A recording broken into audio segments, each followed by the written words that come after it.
আপনারা দেখছেন Bankura TV breaking news. Bankura টিভিতে আপনাদের স্বাগতম। আজ বাঁকুড়া টিভিতে তুলে ধরছি চোপড়ার একটি গুরুত্বপূর্ণ ব্রেকিং নিউজ। রাজ্যে মহিলা মুখ্যমন্ত্রী, কিন্তু তবুও পণ প্রথার মতো অসামাজিক ব্যাপার যে সমাজের মন থেকে এখনো মুছে যায়নি, তা চোপড়া থানার লক্ষ্মীপুর গ্রাম পঞ্চায়েতের মিয়াটোলা এলাকার খবর শুনলেই বোঝা যাবে।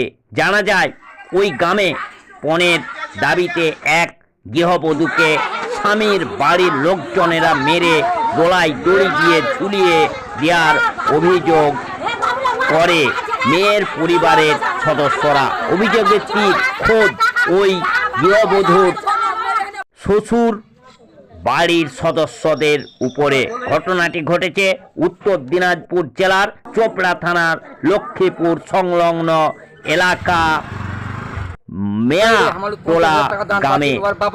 পরিবার সূত্রে জানা যায় 20 বছরের নেহার পারভিনের সঙ্গে রোজার বিয়ে হয়। প্রায় 2 বছর আগে বিয়ে হয়। বিয়ে হওয়ার 3 মাস পর থেকেই শারীরিক নির্যাতন চালানো হতো নেহার পারভিনের উপর। অন্যদিকে পণের দাবিতেও বাড়তে থাকে অত্যাচার।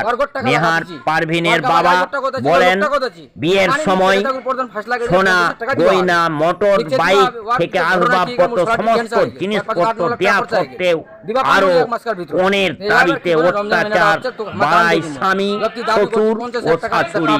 দিতে না পারায় একাধিকবার তাকে মারধর, এমনকি ঘর থেকে বের করে দেওয়ারও অভিযোগ রয়েছে। সম্প্রতিকালে 50,000 টাকা না দিতে পারায় নেহার পারভিন কে তার শ্বশুর বাড়ির লোকজনেরা রাতের অন্ধকারে মেরে গলায় জড়িয়ে ঝুলিয়ে দেয়া হয় বলে অভিযোগ করেন মেয়ের পরিবারের লোকজনেরা। এই ঘটনায় মেয়ের শ্বশুর বাড়ির লোকজন পলাতক বলে জানা যায় স্থানীয়দের পক্ষ থেকে। তবে এই বিষয়ে লক্ষ্মীপুর গ্রাম পঞ্চায়েতের প্রধান শাবানা পারভিনের স্বামী জানান, কিভাবে এই ঘটনা ঘটলো তা এখনো স্পষ্ট নয়। খুব দুঃখজনক এই ঘটনা। এই ঘটনার খবর পেয়ে ছুটে আসে চোপড়া থানা দাসপাড়া পুলিশ এবং মৃতদেহ উদ্ধার করে ময়না তদন্তের জন্য ইসলামপুর পুলিশ মর্গে পাঠায়। পুরো ঘটনার তদন্ত শুরু করেছে চোপড়া থানার দাসপাড়া ফাঁড়ির পুলিশ।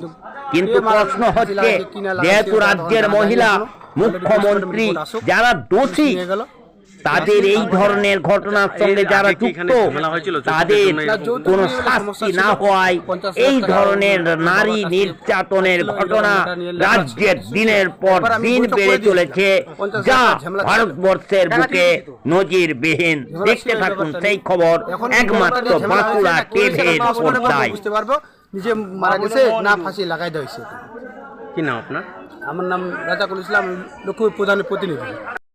50,000 টাকা পাচ্ছি, গান পাচ্ছি, গান দিছি তার মধ্যে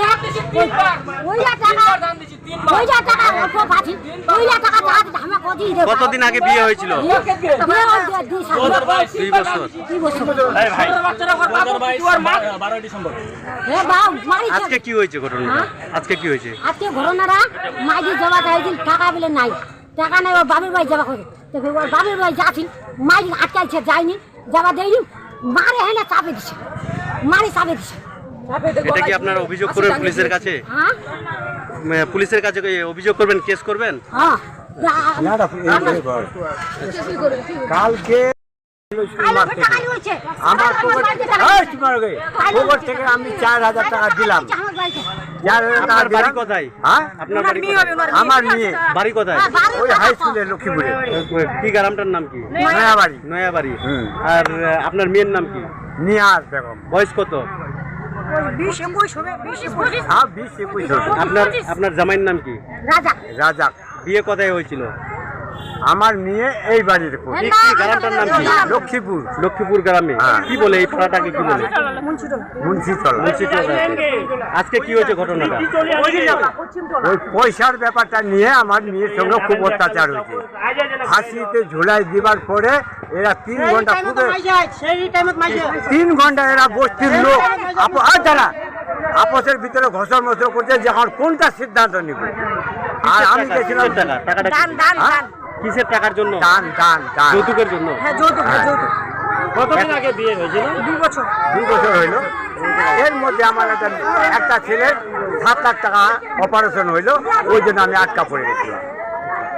একটি ছেলে হয়েছে। মেয়ে যে মারা গেছে কি হয় আপনার? মেয়ে আপনার মেয়ে